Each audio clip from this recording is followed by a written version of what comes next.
দুস্থ মেধাবী ছাত্রছাত্রীদের জন্য এক নিঃস্বার্থ আশ্রয়।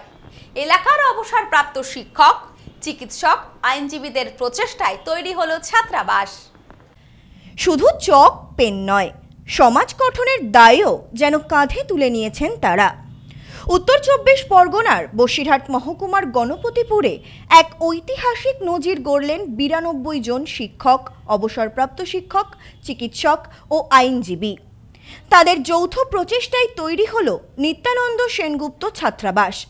সুন্দরবন ও সীমান্ত এলাকার দুস্থ মেধাবী ছাত্রছাত্রীদের জন্য এক নিঃস্বার্থ আশ্রয়।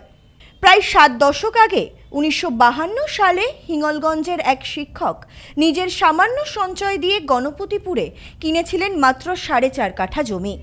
স্বপ্ন ছিল দুস্থ অথচ মেধাবী ছাত্রছাত্রীদের জন্য এক আশ্রয় তৈরি করবেন, যেখানে তারা বিনামূল্যে থেকে পড়াশোনা করতে পারবে। খড়ের চালের একটি ছোট ঘর দিয়ে শুরু হয়েছিল সেই স্বপ্নের যাত্রা। আজ সেই স্বপ্নই বাস্তব রূপ পেল। উল্লেখযোগ্যভাবে কোনো সরকারি অনুদান নয়, এই ছাত্রাবাস নির্মাণের পিছনে ছিল সম্পূর্ণভাবে ওই 92 জন সমাজসেবীর অর্থ সাহায্য। প্রায় 22 লক্ষ টাকা ব্যয়ে গড়ে ওঠা এই ছাত্রাবাসে মেধাবী ও গরিব ছাত্ররা বিনামূল্যে থাকবে, পাবে খাবার, কোচিং ও শিক্ষার সমস্ত রকম সহায়তা। বর্তমানে ছাত্রাবাসের দায়িত্বে রয়েছেন 11 জন শিক্ষক। তারা পড়াশোনার পাশাপাশি ছাত্রদের নৈতিক শিক্ষা, মানসিক শক্তি এবং উচ্চশিক্ষার দিকেও নজর দেবেন বলে জানিয়েছেন। এর মাধ্যমে শিক্ষকরা শুধু শিক্ষাদানই নয়, সমাজ গঠনের প্রকৃত কারিগর হিসেবে নিজেদের ভূমিকা তুলে ধরলেন। ছাত্রাবাসটির নামকরণ করা হয়েছে নিত্যানন্দ সেনগুপ্ত ছাত্রাবাস ও কোচিং সেন্টার। সেই শিক্ষককে শ্রদ্ধা জানিয়ে, যার দৃষ্টিভঙ্গি আজকের এই উদ্যোগের ভিত্তিপ্রস্তর রেখেছিল। ছাত্রাবাসের সম্পাদক দেবদাস সরকার, কোষাধ্যক্ষ নির্মল কুমার মণ্ডল এবং সভাপতি সুব্রত সাহা সকলেই অবসরপ্রাপ্ত শিক্ষক। এই অনুষ্ঠানে উপস্থিত ছিলেন চিকিৎসক, আইনজীবী সহ সমাজের বিশিষ্ট জনেরা।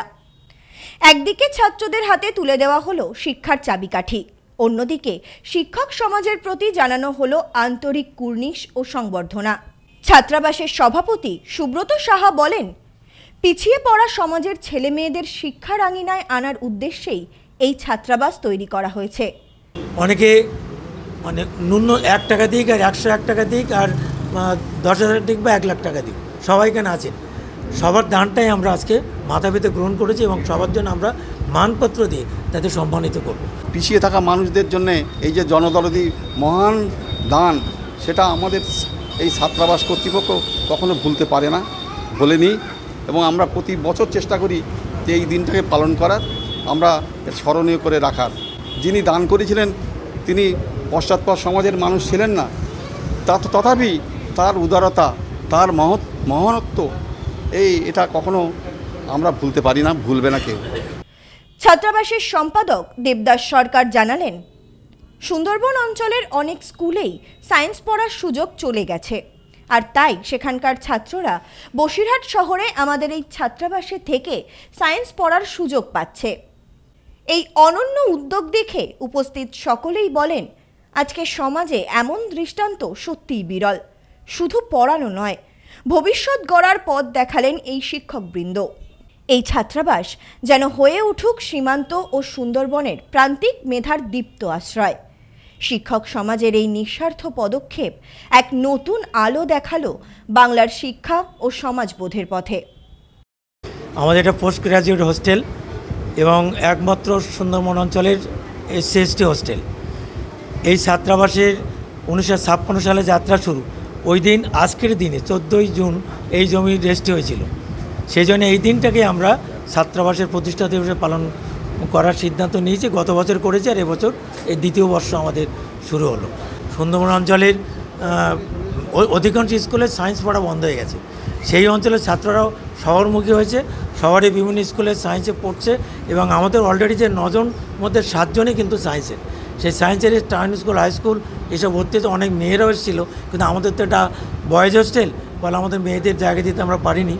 মানে আমাদের যাদের দানে এই ছাত্রাবাস তৈরি হয়েছে।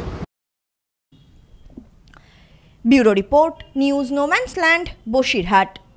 নিউ পিসি জুয়েলার্স, সম্পর্ক গড়ে দেয়। বনগাঁতে আমাদের 3টি শোরুম প্রতিদিনই খোলা। নিউ পিসি জুয়েলার্স, বনগাঁ বাটার মোড়। New PC jewellers branch, Kumudini স্কুলের বিপরীতে। New PC jewellers beauty, Motiganj, Hatkhola. আমাদের এখানে সোনা কিনুন পেপারের দামে।